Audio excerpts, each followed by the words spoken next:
Welcome to Real Talk, where we talk about what you're thinking about. My name is Dina Laura, and I'm with SARA. My partner in crime is Laura Williams, and she's behind the camera today. And today we have brought two amazing guests to talk about storytelling as part of the healing process. So to my immediate right is Hunsacker, and to my far right is Amy Trowell. And ladies, just welcome. Thank you so much. This is so exciting. Yeah. Laura and I just get very strange in here by ourselves some days. So we're excited about having well, we probably won't have any boundaries, so I hope you guys are okay with that. We're very good with no boundaries.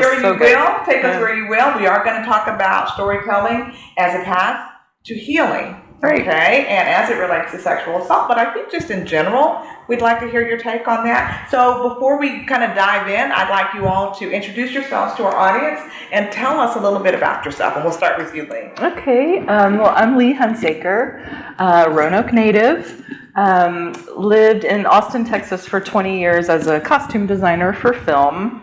And after I was diagnosed with breast cancer in 2008, I realized I needed to shift my priorities. Things were not sitting well with me anymore in the film business. It was too stressful. I had a new baby, and I was really wanting to reprioritize my life. And part of that was coming back home to Roanoke, something I never thought I would do back in the day.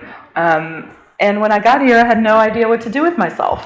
So I was sort of having an identity crisis. Who am I now, and how do I begin again? And so part of that was slowly I started holding writing workshops in my living room for women, and, just bonding and holding space for people. And that started kind of snowballing into, I could see what that was doing for people. And I thought, I was a big fan of The Moth and This American Life and these sort of NPR storytelling podcasts. And this area is so rich with character and amazing writers and just amazing humans in general. So I just decided to try a live event. So I came up with a name called Hoot and Holler Stories.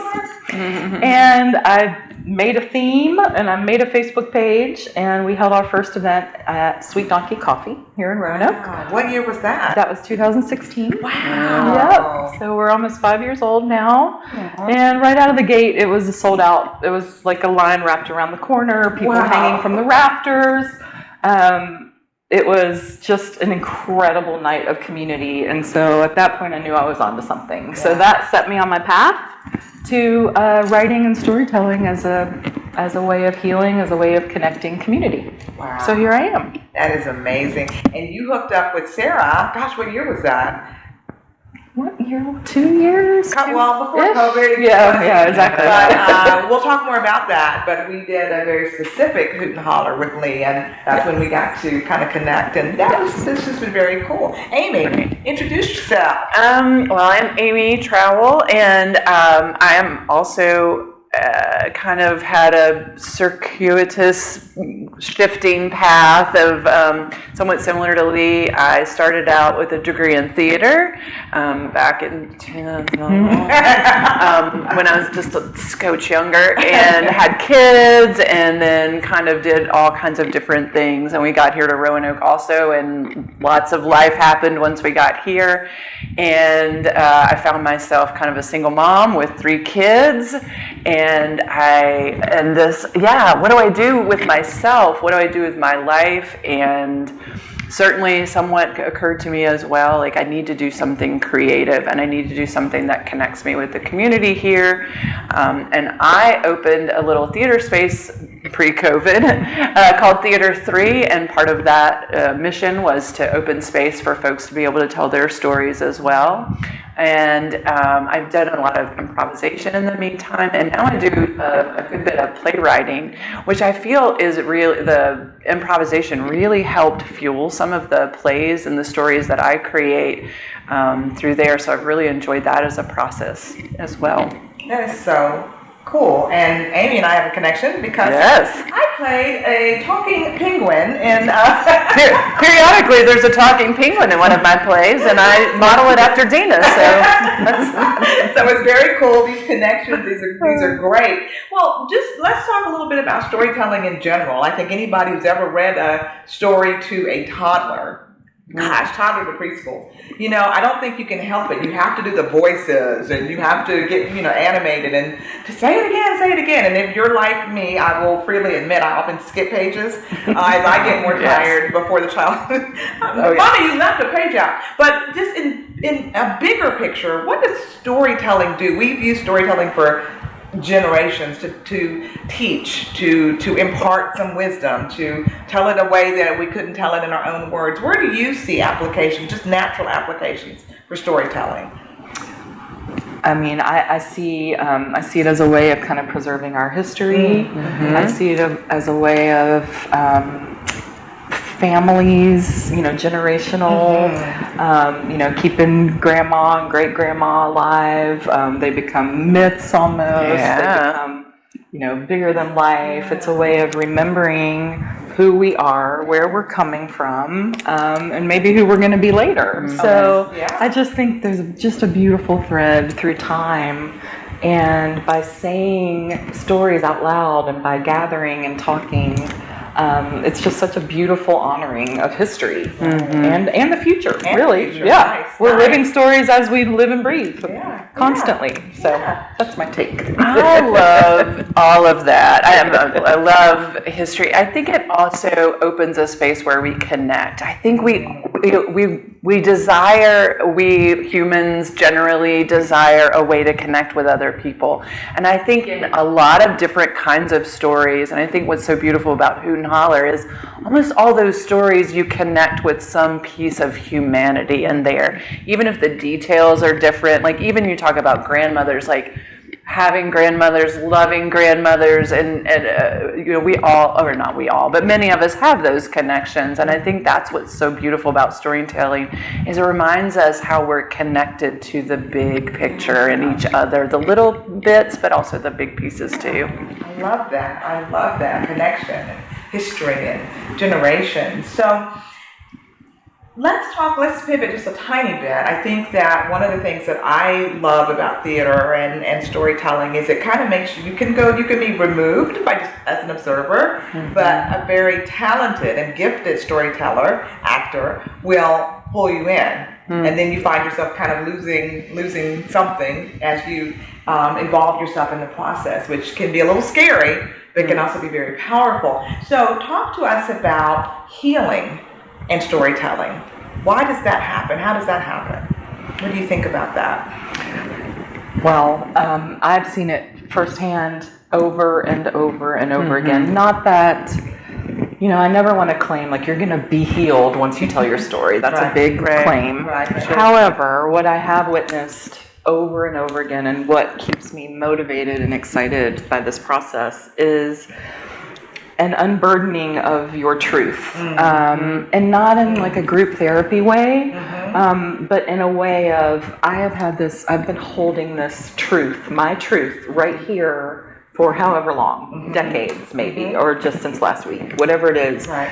But when you create a safe place for people to speak and just kind of hold that container and not try to fix it, not try to come up with solutions, but really deeply listening and just honoring that person speaking. After he or she or they speak, there is like a lightness that comes over the body, and it gives me chills talking about it because I've seen it so many times. Even if it's a comedy, absolutely, it's that ability to really be your authentic self and have people listen and honor that is so crucial. And so my passion is to give people that platform. Right. Yeah. And you can just literally see people become lighter. And by releasing whatever that is out into the universe, it's just a beautiful thing to witness and to be a part of. So it's really something I love. Sounds like you have a big responsibility too, Lee. For sure. What do you think about that? I'm afraid I'm going to say an awful lot of what you just said. I think that holding of it's here or it's here. It's at those spaces that your back, where you hurt, and you hold it in, and the releasing of that. And again, I think it's back to that connecting, that releasing, and then a dual act. So it's not just your telling. That's meaningful for me to share and open and make that out. But it's also about how you hear something in my story. Right. And that makes me feel not alone, because I think particularly in these stories that we're holding, there's something we feel afraid to share, and whether people are going to judge us about that, or it makes us feel icky, or we think we've done something wrong. But when we open that up, and then you say, oh, I've had that experience too, I hurt that way too, or I felt ashamed that way too, or whatever it is, we're reminded that this is not something we experience alone, and that only we experience it.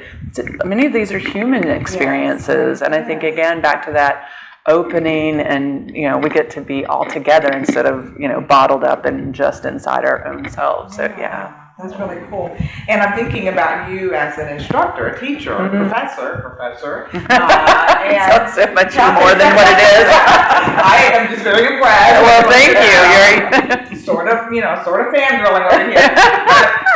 But you've got this, this gift of having to hold space while students learn to tell a story, even if it's not theirs. You, Lee, have to hold space where people tell their story, authentically their story. So, we have something that could be very fictional. We got something that's very real, but somehow there's this beautiful synergy of letting it go. Because it's in us, even if it's just, I stuffed penguin who can talk. It happens. So I think that kind of, you guys are kind of like mamas. I mean, you're holding people safe while they navigate that journey. So let's go a little deeper. So you both have seen and heard and experienced pain, trauma. You also helped kind of midwife people through that process. Talk to us about how we do this to help with healing.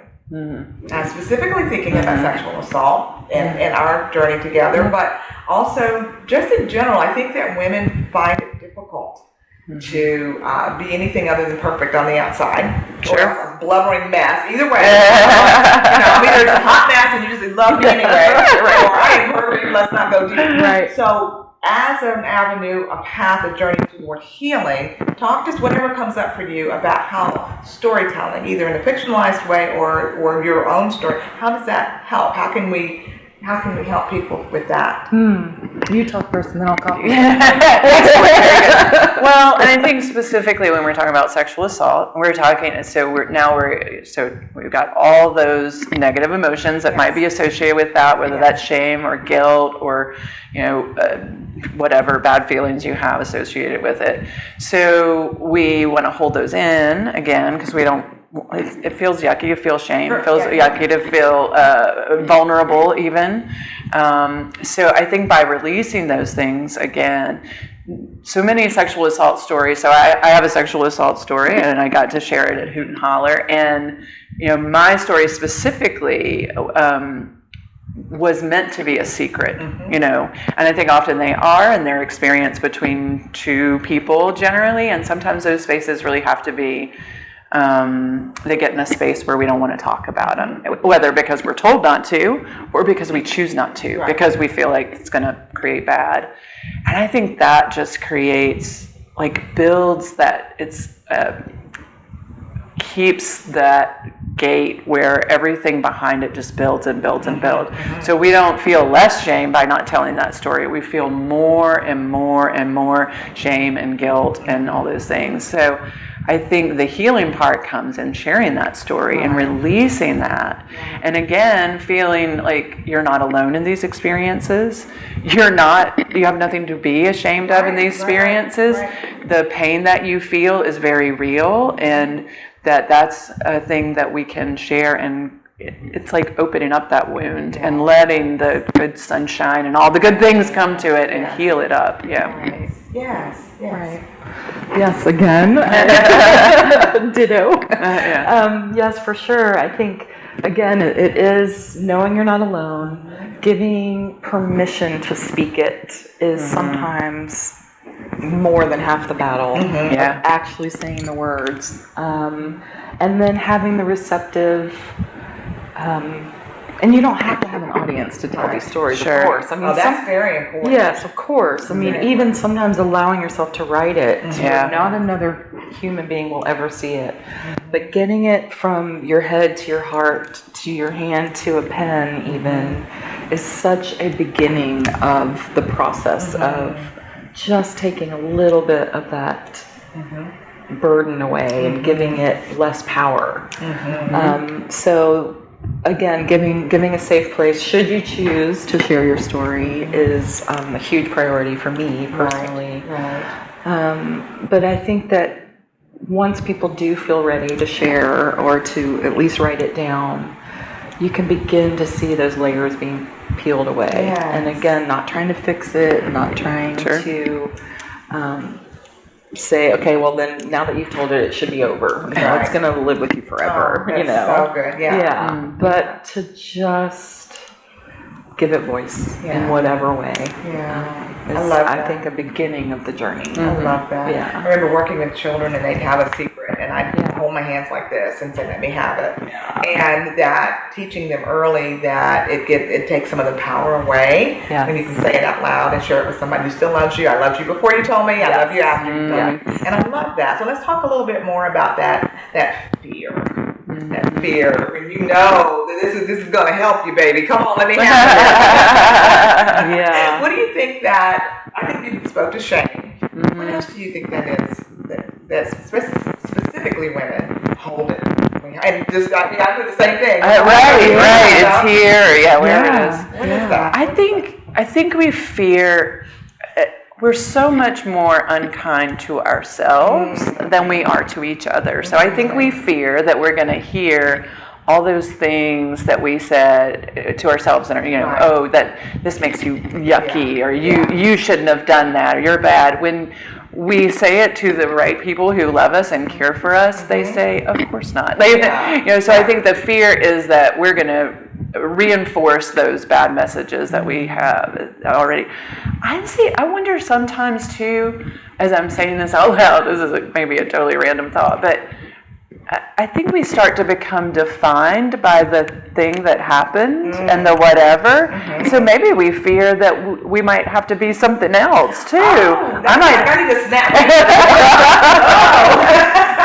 Right, so we're holding on to this image of ourselves, and as whether that's as a victim or as someone who will always be vulnerable and who's never safe, that if we let go of that, we might have to reinvent ourselves, and maybe that just the change is scary to like. Who am I if I'm not broken? If I'm not shame-filled, who am I? If I am. Oh wow, that's huge. That is huge. So that is kind of a woman thing, though, isn't it? Don't we see women who just are kind of locked and struggle? Absolutely. Yeah, that's beautiful. Absolutely. Thank you, Amy. I think that's a beautiful point. Oh, thank you. Yeah, really.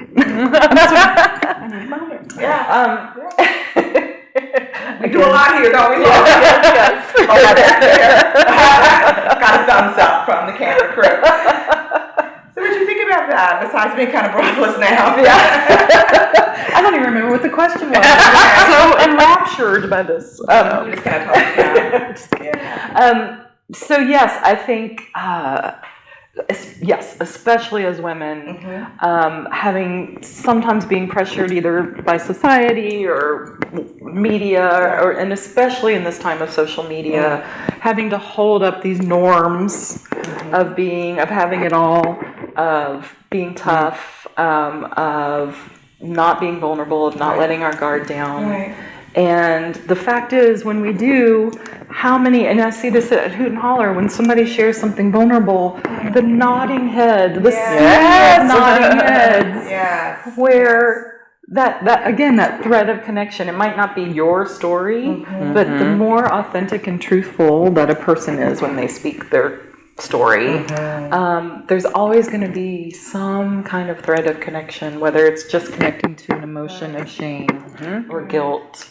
Everyone has felt those things, and so to see that over and over again, that connection is so beautiful and affirming of how much we need it. And I kind of feel like you're saying that connection is more important than we've given we've not given connection the importance that we should have. Mm-hmm. Yes. It sort of sounds like it's much more, especially during these times, I mean, social isolation, that being able to connect through story might be very healing coming out. Well, I thought we were coming out. yeah.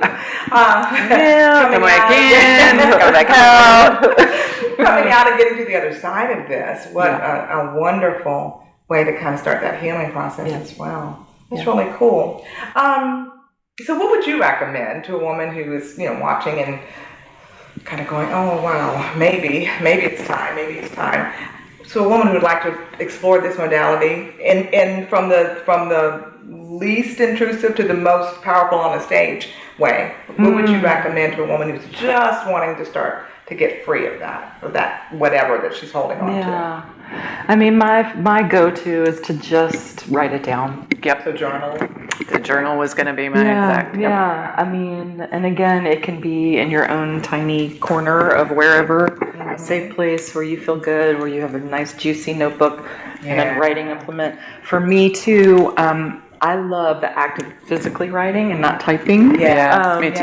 That's a real connection. What is it about seeing it come out of your hand, so to speak? Mm-hmm. That makes it It's so powerful. so cosmic for me. I mean, it's something about, just feels like a direct line. A direct line from maybe memory to heart to The movement of your hands. Yeah, it's just a really, there's just a deep, deep connection more than doing this. Yeah. And I think that, that's worth taking a pause right here because so many of us are doing, doing this and doing this, that going back old school would be another way to help kind of break out of that. Just to do something that you're not that comfortable with.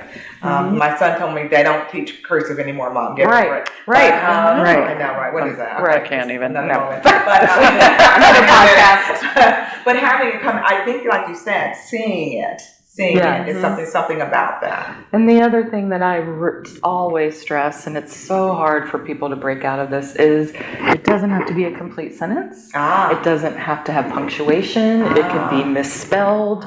Just get those initial heart feelings on the page. So don't. It doesn't have to have a beginning. Don't edit it. No, Just put it out. No. Keep the pen moving. Oh, I love that. And just let it be a train of thought thing. And nobody ever has to look at it, but just get that initial flow going, and it can open the floodgates. Yeah. I love that. Yeah, so that's always my. You're nodding, so I journal. Yeah, well, and I think to your point, I certainly agree. I love writing. Yeah. Like I like writing, but I sometimes typing's faster. Right. And I think also whatever form you put it in, that could be painting, that could be a song, that could be speaking it and recording it, that could be telling a friend, whatever way resonates for you. But I think the thing that really is, it doesn't have to be perfect. Stop waiting for the perfect time, the perfect place, the perfect person, the perfect paints, the perfect pen, whatever it is, and just do it. And it, sometimes those moments, I think when we have these stories that really want to come out, sometimes they just come out when we're not even ready for them. Right. And if that's the way it happens, that's the way it happens too. But if it can be a more sort of controlled moment for you, I think that's great too. I love that. I love that. Do either of you have a favorite story about a time that you saw something miraculous happen after the telling of the story? Oh my gosh. Oh wow. That might take me a minute. I wish. And now I have an eye itch as well. Making you itch. Oh, the inside of my eye started itching, Dina, and then I didn't know. I'm going to have to think. I'm going to prompt you a little bit. Yeah. Talk to the audience about your experience working with SARA. I mean, that's the first thing that comes to my mind, because that was, for Hoot and Holler, definitely the most sort of sacred event for me as facilitator, because the stories were so personal and involved such sensitive subject matter. And so across the board, I heard from, I can't remember how many storytellers we had, 6 or 8. Everybody wrote afterwards and said what an unburdening that was for the audience to be there, and just to have people listen, and to find that you weren't alone, that they weren't alone. So I think the bonding between the storytellers was a beautiful thing, and we only had one run through. You know, it wasn't. We didn't have rehearsal after rehearsal. Right. It was sort of, we had one meet and greet, but then for the other storytellers to be in the audience watching and listening, it was a very profound experience for me as the organizer person or whatever you call me, but holding the container. The doula. Started by the but it was so meaningful. It's an experience that still I hold so dear in my heart. And yeah, it was very emotional in a beautiful way. But the point of that is that I feel like each storyteller took something from it. They filled a hole by sharing. Oh, sorry. They filled a hole by sharing, and yet they emptied a space too that needed to be emptied. That's beautiful. So it was the give and the take. Yeah, I love that. Yeah, there were.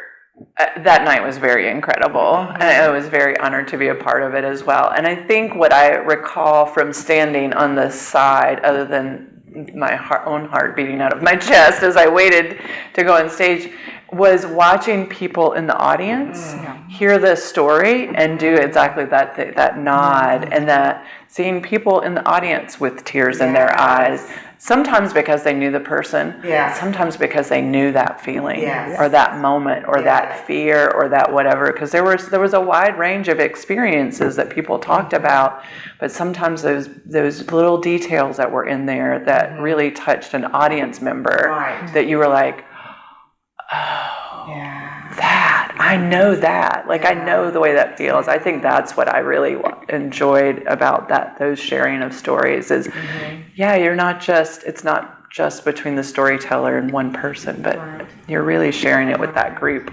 And that audience, I'll tell you what, that we couldn't have handpicked an audience better than that. It was amazing. The energy was amazing. The love was amazing. The acceptance was amazing. My favorite part was there was a young woman who we were doing the run through. She was so brash and just so bold and just cocky, and she was helping everybody. And I was like, yeah, okay, baby, let's wait. And I could see it as soon as it hit her in the eye before it's almost time to go up. I could see it, and this ripple was just kind of going through her, and she just was losing it. And it was like, now we're getting ready to really tell the story. Because she hadn't. She had done the brave face, and I'm helping everybody, and then it was her turn.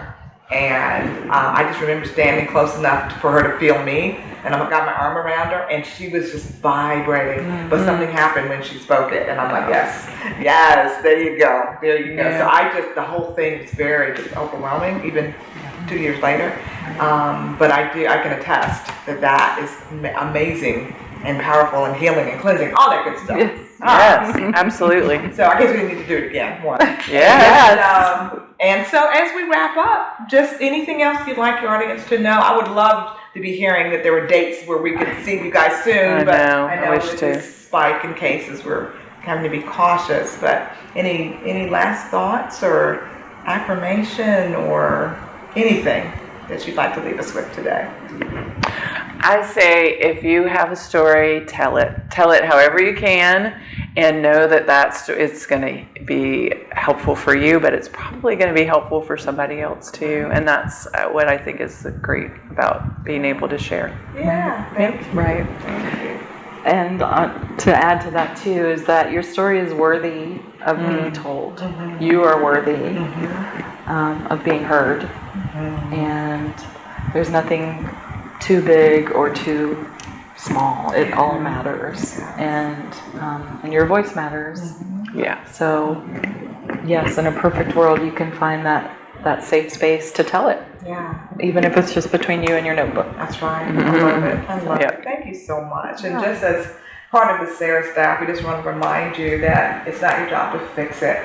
We just hold each other on this journey. And so if you're struggling with a story or struggling because you've heard a story, please give us a call and let us help you and maybe help you to help them. And I just want to thank my beautiful guests today. Keep doing what you're doing. And hopefully we'll see you guys real soon in person doing the incredible work that you're doing. Until next time, take care of yourselves and each other.